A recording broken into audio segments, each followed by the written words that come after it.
Om Namo Bhagavate Vasudevaya.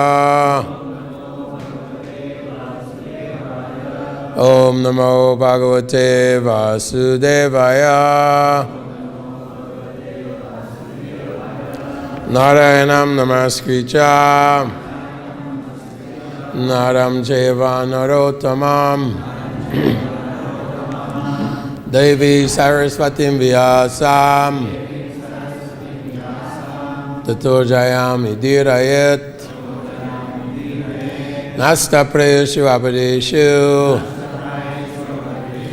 Nityam Bhagavata Sevaya Bhagavati Uttama Shloke Bhakti Bhavati Naistiki. Reading from the Srimad Bhagavatam, 10th Canto, chapter 15, verses 7 and 8. On the auspicious appearance day of Srila Narottam Das Thakur Ki.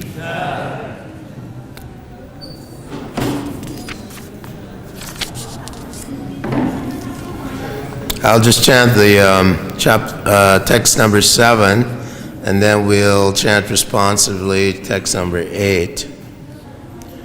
Nrityantyami sikana idyamuda harinya kurvanti gopya ivate priyamikshanena shuktaischa kokila ganagriham agataya Danya vano kasa iyan hi satam nishargaha.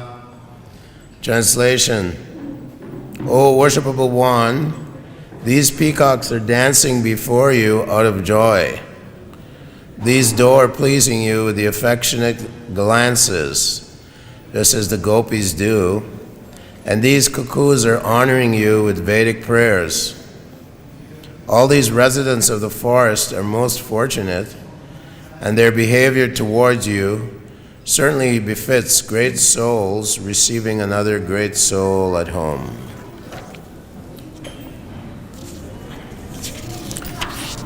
Text number 8.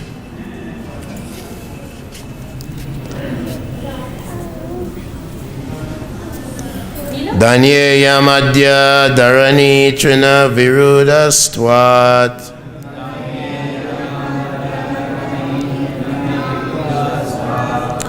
pados prisho druma lata karajamim shrichtaha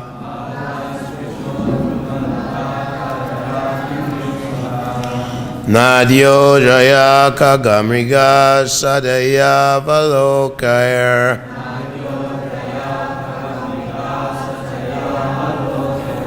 Gopyantarena bhujayo apiyat spriya shri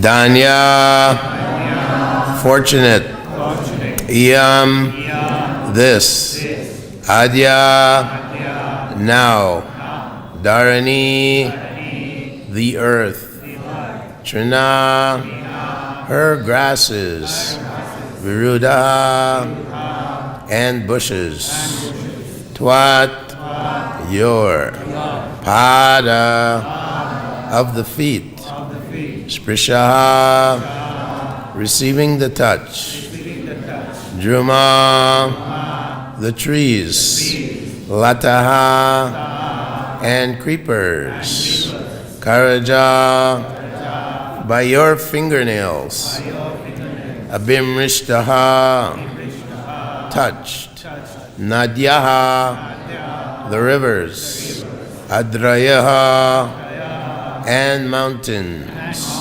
Kaga, the birds, Mriga, and animals, Sadaya, merciful, Avalokai, by your glances, Gopya, the gopis, Antarena, in between, Bujayoho, your two arms.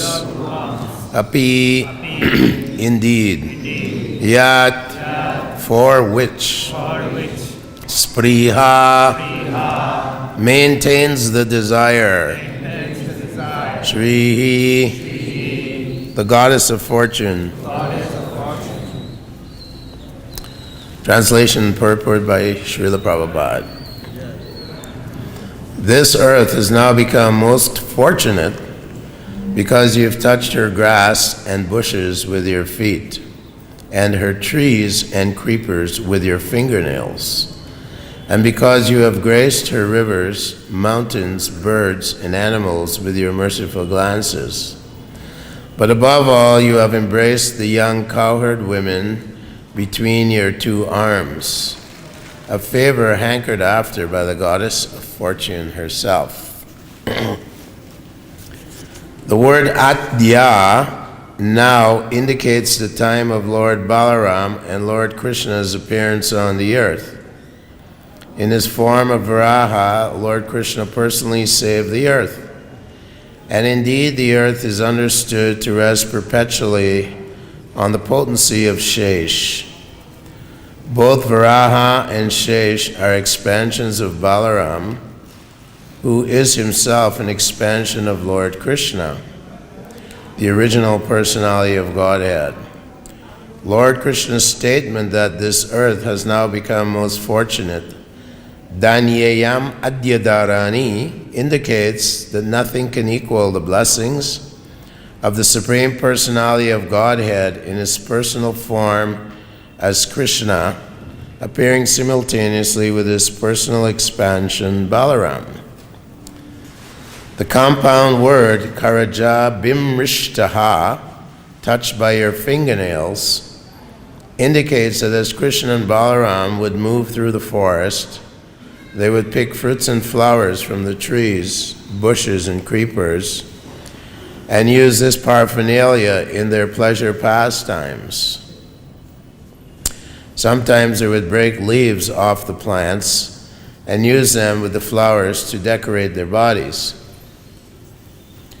Krishna and Balaram would glance lovingly and mercifully at all the rivers, hills, and creatures in Vrindavan. But the blessing received by the gopis, being embraced directly between the Lord's arms, was a supreme benediction, desired even by the goddess of fortune herself.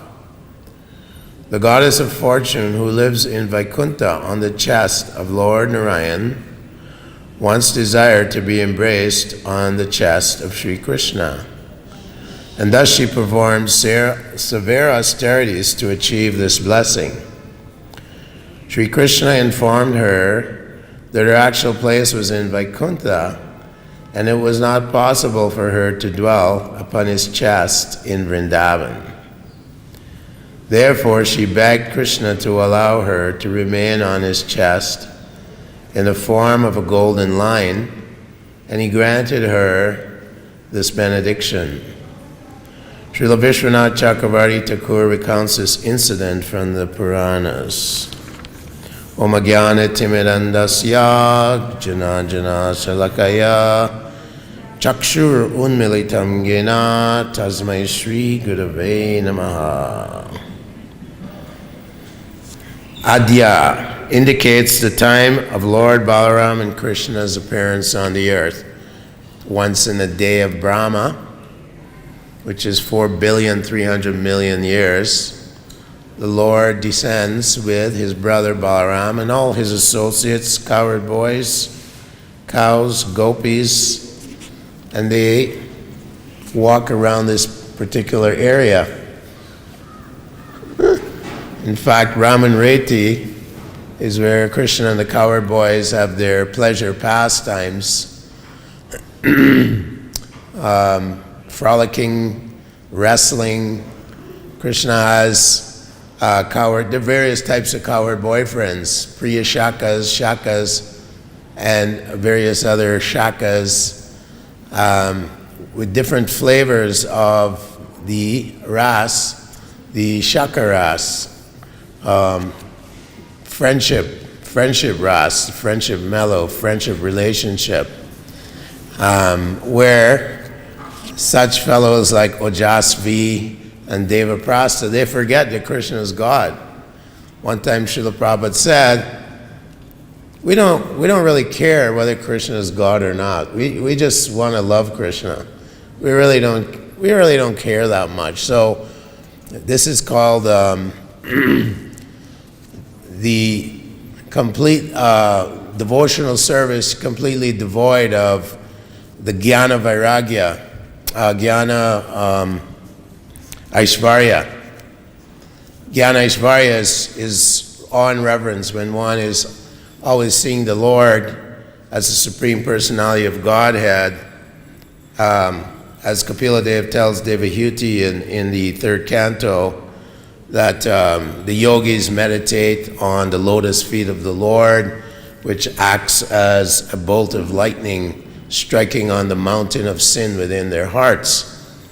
So the devotees of the Lord who have attained this mood of sakya-ras, or friendship, or madhurya-ras, conjugal love of God, or we know dasya-ras, patraka, and raktaka, they had a sense of servitorship towards the Lord.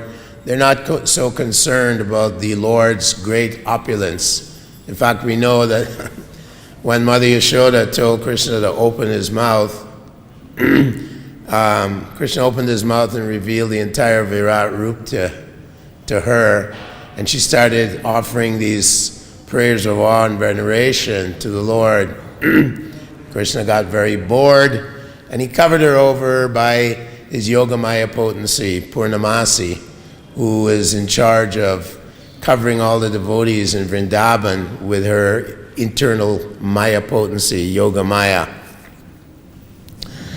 So Lord Krishna wants that feeling, wants to taste that feeling of completely unalloyed, untarnished love that flows like an ocean flows like a river towards the ocean of Lord Krishna.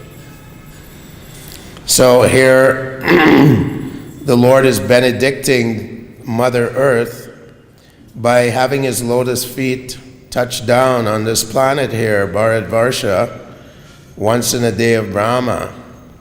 And although he comes to Paritranaya Sadhanam Vinashaya Chaduskritam, he comes to protect his devotees, like the Pandavas were protected by Krishna, although they went through so many trials and tribulations and so on. His main purpose is not just to destroy the demons, although he did destroy many, many demons. Every day he would kill another demon.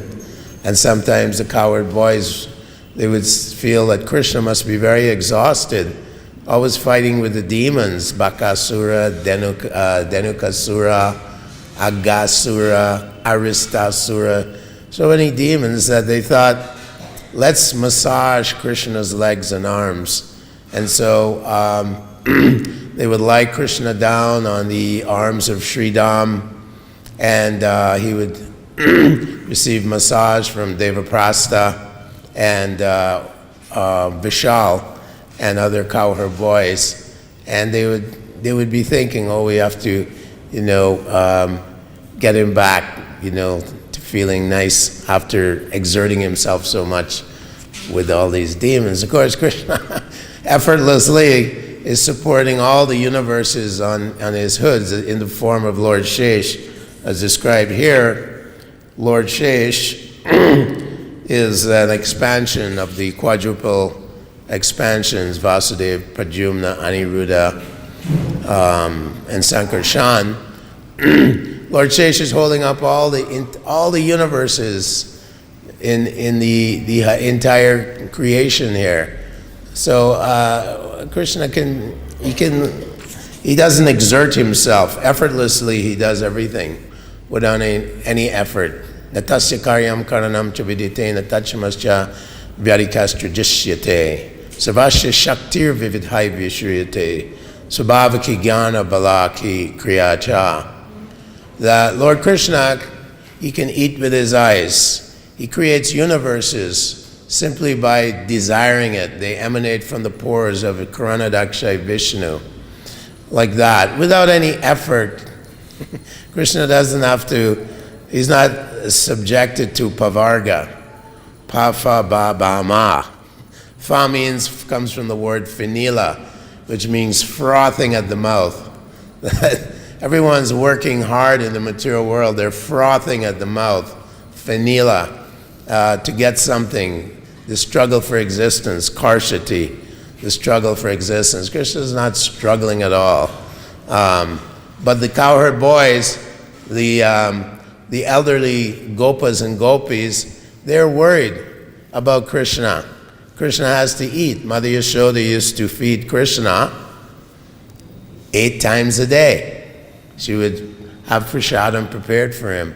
And she would always take Krishna over to Varshana, to Radharani's home, because we know that Radharani was blessed by Durvasa Muni to, cook such wonderful prasadam, that unprecedented prasadam, unparalleled prasadam.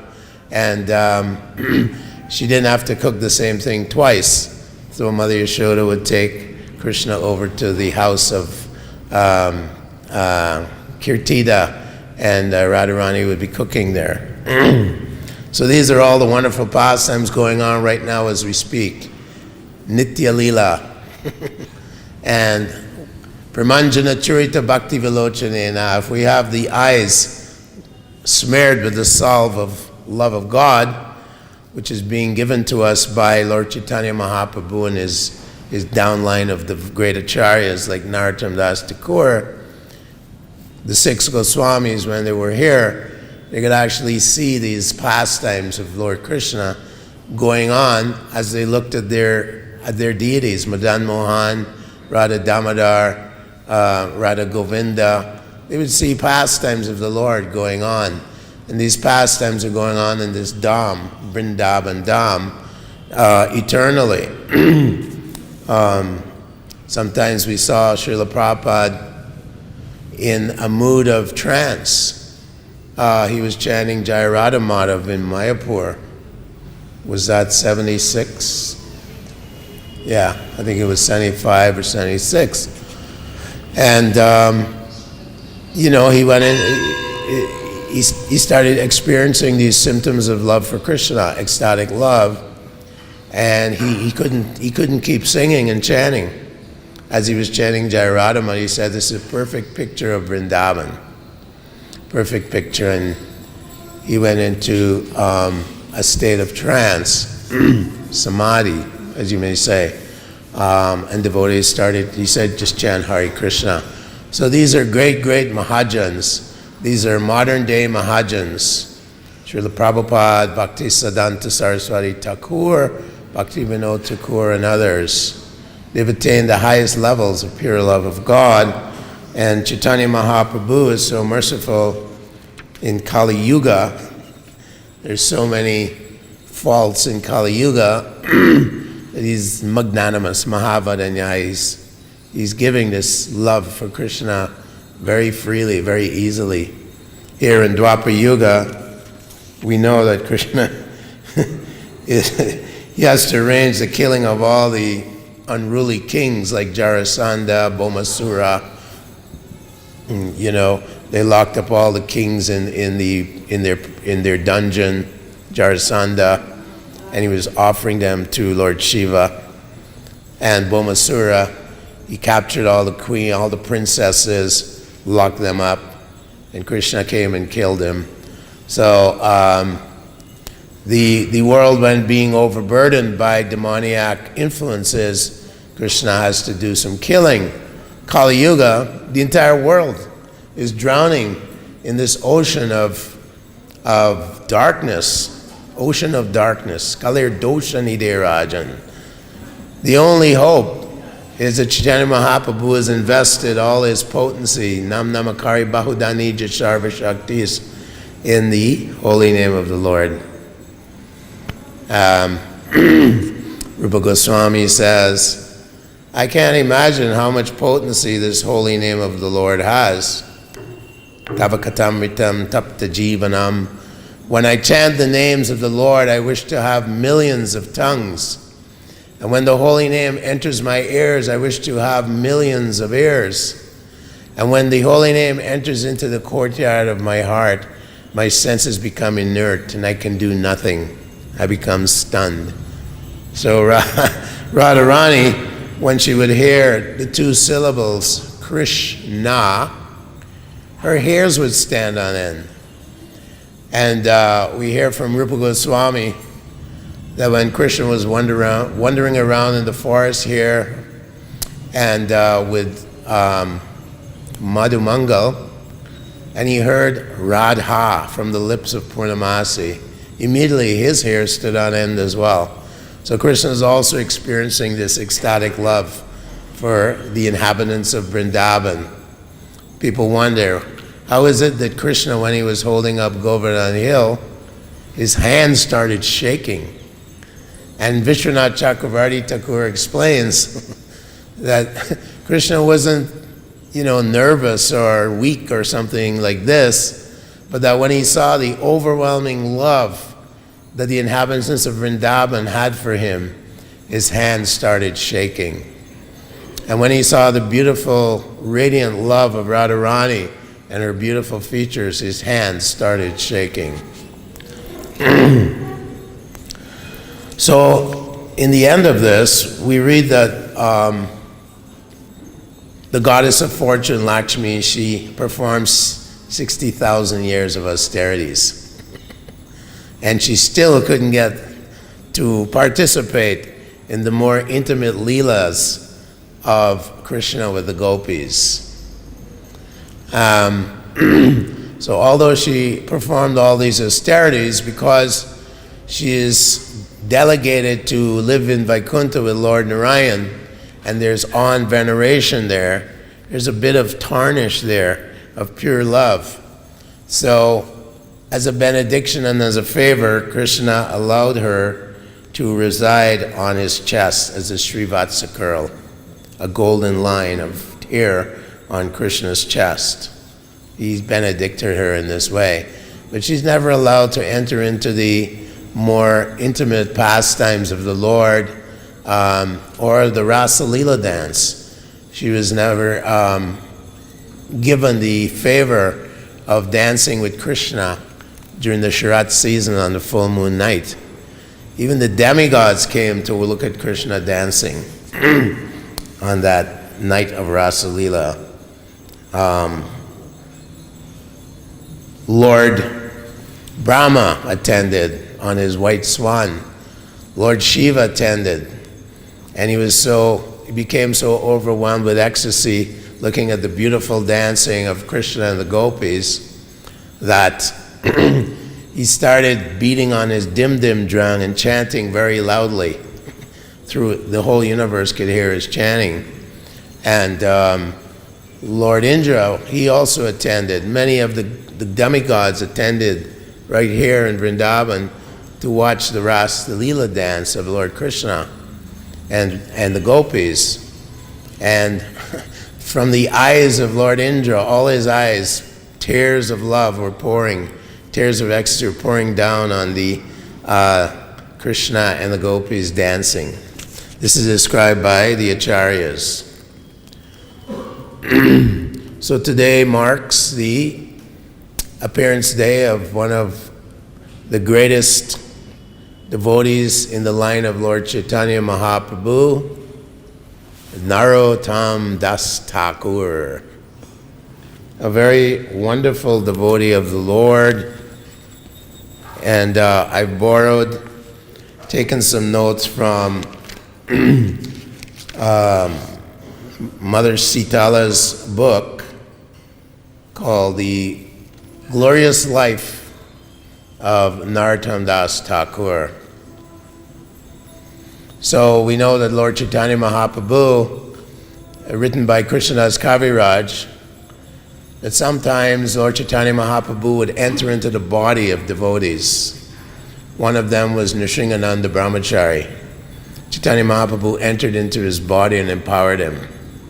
And anyone that saw Nrsingananda Brahmachari, they would also become infected by the disease of love of God. And Nakula Brahmachari, another person who Lord Chaitanya Mahaprabhu entered his body, he became empowered to spread the glories of the holy name throughout the area of Nadia. And he was also empowered to understand Shivananda Sena, who had doubts that this person was actually empowered by Lord Chaitanya. Similarly, we see other great devotees like Bhaktivinoda Thakur, that they were empowered by Lord Chaitanya Mahaprabhu to write so many copious amounts of songs illustrating the philosophy and the Vaishnava Siddhanta. And we also know Bhakti Siddhanta Saraswati Thakur was personally sent by Chaitanya Mahaprabhu to revive Gaudiya Vaishnavism. The line coming down from Madhavacharya, Lord Brahma, the Sankirtan mission of the Lord has to sometimes be renovated or repaired or revived because of the pushing of Kali Yuga. We see that Srila Prabhupada himself told Bhavananda that in the spiritual world, Krishna was saying, I want you to go down there and write these books. Srila Prabhupada was empowered to write these thousands and thousands of purports and commentaries on the Srimad Bhagavatam. And he would often say, I didn't write, Krishna's dictating to me, and I'm simply the instrument, Savyasachin, you're an instrument. So, similarly, Narottam Das Thakur, he was empowered by the Lord. Actually, Chaitanya Mahaprabhu and his devotees, his associates, were chanting along the Padmavati River in West Bengal, and he was chanting in ecstasy. And he was this was prior to his departing from the world. And Lord Nityananda was dancing, and suddenly the kirtan stopped. And Chaitanya Mahaprabhu, he was looking towards Kituri. Kituri is the birthplace of Narottam Das. And he started saying, Narottam, Narottam. He was crying out the name of Narottam. No one knew, who is this Narottam? He wasn't born yet. And Lord Nitai said to Lord Chaitanya, who is this Narottam? Chaitanya Mahaprabhu said that in the future this person will take birth in Kituri, and he will be totally imbued with my gift of love of God. And in this way, the Sankirtan movement will continue to spread throughout West Bengal, throughout the world, throughout Orissa, throughout this entire area. And the Sankirtan movement will be spread in this way and continue on. The rays of love of Godhead will be spread everywhere. So Chaitanya Mahaprabhu had actually fainted at that point from remembering the glorious personality, Narottam Das Thakur. So we know that his father was Krishnanda Dutt, and his mother was Narayani, and his father was the king of a small kingdom in Kituri. And he was always pining, always desiring a son, but they weren't able to have a son. So he was praying to his deity. He was very pious.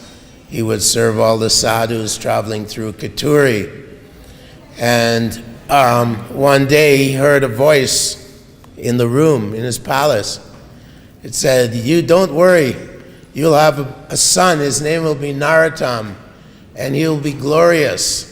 He will be very auspicious, and he will be the best of humans. He will spread all auspiciousness throughout the world." And he heard the oracle, and he was wondering if he was actually hearing things. But then his wife came a few days later and said that she had a dream that a very glowing personality had transferred from the body of her husband into her body. And they called an astrologer, and the astrologer confirmed that they were going to have a son. And they even predicted his name would be Narottam, the best of all human beings, Nara Uttama. So certainly a few months later, Narayani got pregnant, and the son was born. Prior to this, Chaitanya Mahaprabhu, he had gone to the Padmavati river, and as he entered the river started overflowing, and from the river appeared the goddess Padmavati, very beautifully dressed, decorated with beautiful ornaments. Someone's phone. And she came out of the river and asked the Lord, "Yes, my Lord, how can I serve you?" The Lord says that I have the treasure of love of Godhead here with me, and I want you to keep it in safekeeping, because there's a certain person who will appear after I leave the planet, and I want you to give this to him. And Padmavati said, "Well, how will I recognize this person?" And Chaitanya Mahaprabhu said, when he enters the river, just as when Chaitanya Mahaprabhu entered the river was overflowing its banks and swirling, the waves were swirling and overflowing. He said, when Narottam enters this river, the river will do the same thing, it'll overflow its banks. In this way, Chaitanya Mahaprabhu gave this treasure of love of Godhead for Padmavati to hold on to and keep in safekeeping. So after Narottam was growing up, at a very young age, he had mastered Sanskrit, he had mastered many of the mundane teachings that his teachers were teaching him. But as he was growing up, by the age of 12, he started losing his interest in these material things, and he was obviously a great vairagi. He became very detached from materialistic life. We see this parallel behavior in persons like Raghunath Das, whose father was also very wealthy. He was collecting 200,000 gold coins every month. And Raghunath Das's father and mother were always keeping him close and had him guarded. Similarly, Narottam Das's father was very worried about him not, developing materialistic qualities, and he wanted his son to grow up and inherit the kingdom and run the kingdom and levy taxes and deal with governmental types of duties. So Narottam was very, very eager to hear about the glories of Chaitanya Mahaprabhu, about great saints, and he would sneak off into the village and associate with the pilgrims that were traveling to Jagannath Puri. And one day he met a very advanced old sadhu named Krishnadas. And Krishnadas had associated with Chaitanya Mahaprabhu. And so Narottam Das invited Krishnadas to the palace, and every day Krishnadas would recite and relate the various pastimes of Mahaprabhu. In this way, Narottam developed a strong lolya shamai, a great eagerness to be part of Lord Chaitanya's mission and movement and develop this treasure of love of God, Krishna Prema. And his father became so concerned about this that he kept Narottam practically like a prisoner in the palace. So one night, as Narottam was in anguish about his predicament of not being able to go to Puri and go to Navadvip and involve himself in the Sankirtan movement of the Lord. At this time, a few decades after Chaitanya Mahaprabhu left, many of his disciples in Bengal had already had children and grandchildren, and he knew about this. So Narottam was lying there, and Lord Nityananda appeared in his dream and said, Narottam, get up. He said, you have to go down to the Padmavati River and receive a gift that Lord Chaitanya has been keeping for you in the river. So Narottam, he somehow got out of the window of the palace, and he scaled down the wall, and he ran to the Padmavati River. And as his feet entered into this river, the river overflooded its banks, and there appeared a beautiful goddess, and in her hand she had a beautiful golden lotus flower. And as she extended her arms towards Narottam, Narottam was all completely amazed. Who is this? What is happening? And from this lotus flower manifested a beautiful golden child. And this golden child immediately morphed himself into the body of Narottam Das. And immediately Narottam's body, which was considered darkish in complexion, transformed into a golden body. And Narottam Das Thakur immediately became overwhelmed by all the ecstatic symptoms of love of God. There are 32 symptoms of love of God. Tears were flowing from his eyes like a syringe manner, and his hairs were standing on end. Sometimes he would stand and sometimes he'd roll on the ground. He would laugh uncontrollably. He didn't know what was going on. His body was trembling. He'd become possessed by Lord Chaitanya Mahaprabhu and pure love of God. Meanwhile, his parents were frantically looking for him with the guards, and they saw Narottam in the distance by the river. And they went there, and they couldn't understand Narottam Das Thakur's incredible, extraordinary behavior. And so they somehow were able to take him back to the palace. But Narottam was so overwhelmed by love of God, by this gift of love of God, by the fruit of Krishna Prem, that he was uncontrollable, and they didn't know what to do with him. So this went on for some time, and eventually the Muslim king in that area, who presided over all the various small kings like Krishnanandan, the father of Narottam, he wanted Narottam's father and his entourage to bring Narottam and visit the Muslim emperor. He had heard about Narottam Das. So Narottam saw this as an opportunity to perhaps escape. So that night Narottam did have a dream, and Chaitanya Mahaprabhu said, Narottam, don't worry, I'm arranging everything for you to go to Vrindavan, and I want you to take initiation from Lokanath Goswami. Lokanath Goswami had actually gone to Navadvip during Chaitanya Mahaprabhu's time, and he had great attachment to Chaitanya Mahaprabhu. He was a great devotee of the Lord.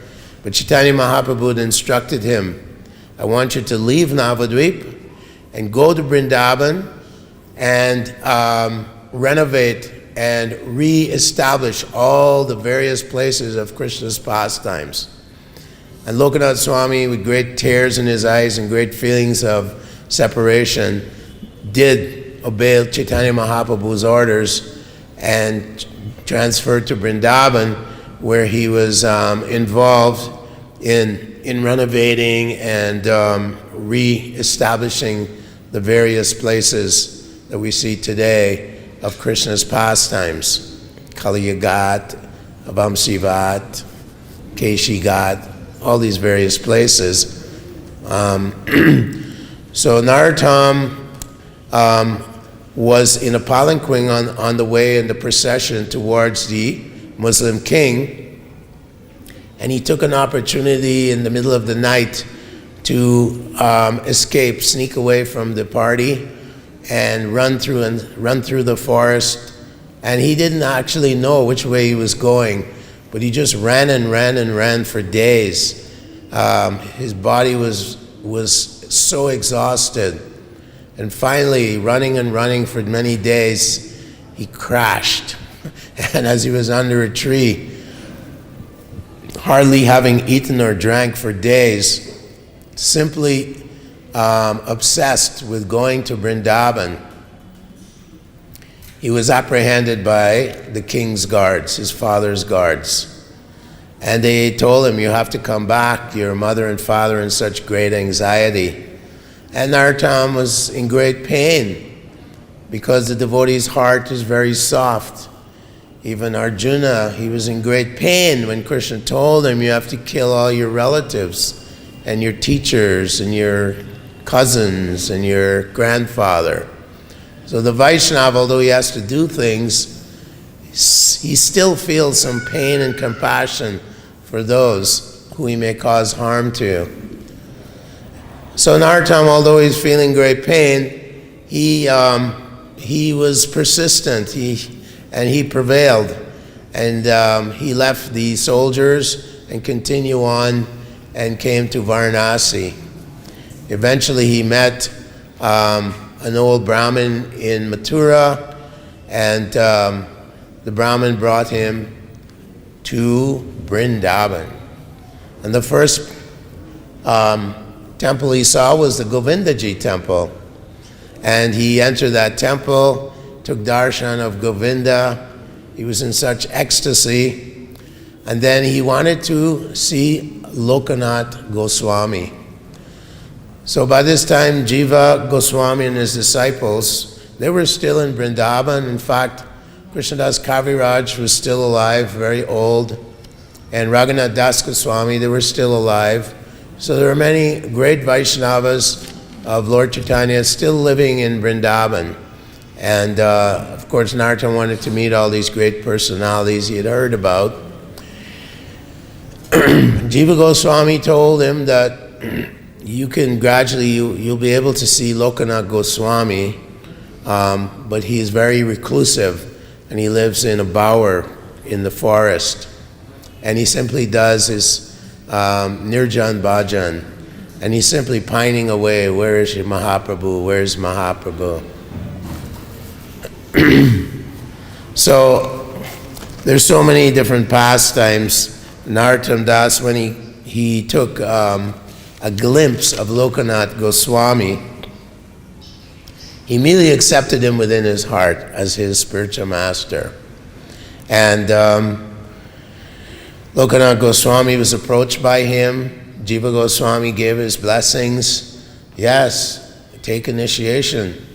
But Lokanath Goswami had taken a vow never to initiate. So gradually Narottam Das had to figure out a way how he could win the heart and become initiated by Lokanath Goswami, who had given him his heart to. And he would go at midnight to where the stool pit of Lokanath Goswami was, and he'd bring a bucket and clean the area, a bucket of water, and clean the area where Lokanath Goswami would answer the call of nature. So Lokanath Goswami realized that someone was cleaning his area of excavate, his area of nature calling. And so one night he waited, and he caught Narottam cleaning. He said, "Why are you doing this? I don't need this service. I'm the most fallen," and so on. And Narottam was begging him, "Please accept me." So after a year of doing this service, and after so much anguish experienced by Narottam Das, and so much surrender to Lokanath Goswami, Yasya prasada bhagavat prasado, Yasya prasada nakati katopi. By pleasing this spiritual master, he was accepted as his disciple. And so a great festival was organized by Jiva Goswami. And during this time, we know that Srinivasacharya and Shamananda and Narottam, they were the three primary, most prominent students of Jiva Goswami, who was teaching all the intricate aspects of devotional service, how to practice devotional service, and the philosophy and siddhanta of Achinta Bheda Bheda Tattvam. We are simultaneously one and different from the Supreme Personality of Godhead. Achintya Bheda Abheda Tattvam. So it's 9 o'clock. Yes, Prabhu Maharaj. Hare Krishna. Thank you, Prabhu. Hare Krishna. We heard yesterday in the class about Lord Chaitanya Mahaprabhu. I'm not sure if you have read it, just to confirm, if you read it from the book of Sita Bhakti, that Lord Chaitanya Mahaprabhu, when Lord Nityananda was crying ecstasy, somehow Lord Chaitanya Mahaprabhu received some of this tears of joy, tears of ecstasy, and he deposited this in Padmavati River. Oh, okay. Did you read that in that book? I haven't read that in Sitala's book, but that's some addition to the nectar. Yeah, well, that's why I've never heard of this also. Maybe I have to ask him myself. Panchagola seems to know about this. I think they did mention it in the Nityananda Charitamrita. I've heard it before. Anyway, it sounds really good. I have to unpick some class. Hare Krishna. No more. This is just a small sample of Narottam Das Thakur's life. I mean, I just touched on probably the first chapter of his life. So Jiva Goswami has, he's acquired and collected all the various manuscripts of the 6 Goswamis. Rupa Goswami, Prabhupada, he wrote 100,000 Sanskrit verses describing devotional service, of which we know the Bhakti Rasamrita Sindhu is the most important of all his writings. But he wrote also the Upadeshamrita. What to speak of Sanatan Goswami, Pancharachaki Vidhi, and Brihat Bhagavatamrita. So many literatures written, manuscripts. So Jiva Goswami had an assignment for his 3 students that these manuscripts would be loaded onto an ox cart. There were thousands of verses written by these great Goswamis. They were very much empowered. Yes, Prabhu. When you go into like a candy store, many varieties of candy are available. They're all sweet. You want to taste them all. So naturally, we have so many great acharyas and so much wonderful literature to help enliven us. How do we not overdose on certain candies and which candies to eat? How do we choose? In the Gita, Krishna describes, to Arjuna, what are the elements of knowledge? And one of them is acharyopashanam. Acharyopashanam means that we have to take direction from our acharya and our acharyas. And they very explicitly tell us what kind of candy we should eat and what kind of candy we're not ready for. When we read Prabhupada's Krishna book, there's the introduction to the Rasa Leela. And in there's a lot of technical instructions and directives given by Srila Prabhupada to prepare us to understand the transcendental nature of Krishna's rasa dancing, which is in the next chapter, the following chapter. So similarly, many of the Goswamis' books are so lofty, it would be very difficult for a person like myself, who is merely a neophyte in the beginning stages of devotional service. Even in sadhana bhakti, there is Vedi bhakti and Raganuga bhakti. So Vedi bhakti is when we first come to Krishna consciousness, being guided by the acharya. We have to force ourselves to chant the holy names, force ourselves to follow the principles and to study shastra, etc., etc., etc. And we're given so many different tools, so many different weapons to fight Maya. In the second stage, one becomes more spontaneous in our devotional service. It's called Raga Bhakti. It's still under the umbrella, or under the category of sadhana bhakti, but one is more spontaneous. One likes chanting the holy name. One loves doing kirtan. One feels some happiness when he's chanting and glorifying the Lord. Katayantaschamam nityam, right? Tushanti cha ramanti cha, like that. So that stage is the madhyamadhikaris, and many Prabhupada want us all to become madhyam. Don't stay kanishta. Don't do nirjan bhajan. Prabhupada criticized that. So these candies, we have to see, are we qualified? Well, to a certain degree. In the Chaitanya Charitamrita, Rupa Goswami's, there's quotes in there by Krishnadas Kaviraj from Vidagdha Madhava about Radharani's feeling of conjugal affection for Krishna, Krishna's feelings of conjugal love for the gopis. So these things are there, but they're done within a context. So if the candy is a little too sweet, we have to be a little careful. Wasn't there also a time when, in the early days, devotees felt, well, we should read the most intimate, maybe we should put on saris and feel like, in the mood with the gopis. And Prabhupada was very angry at that as well. True. Prabhupada warned us not to hear from outside, even to his own brothers.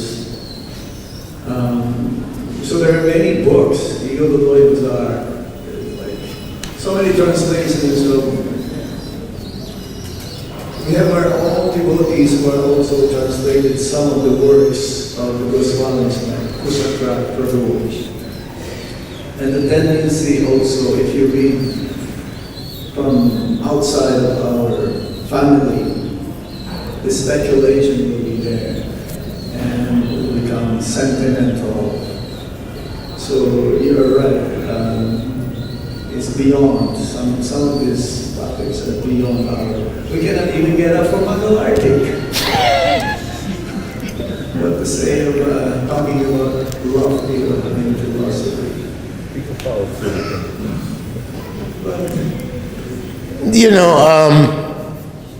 There are God brothers who are more evolved in the movement or devotees, and we have to respect them.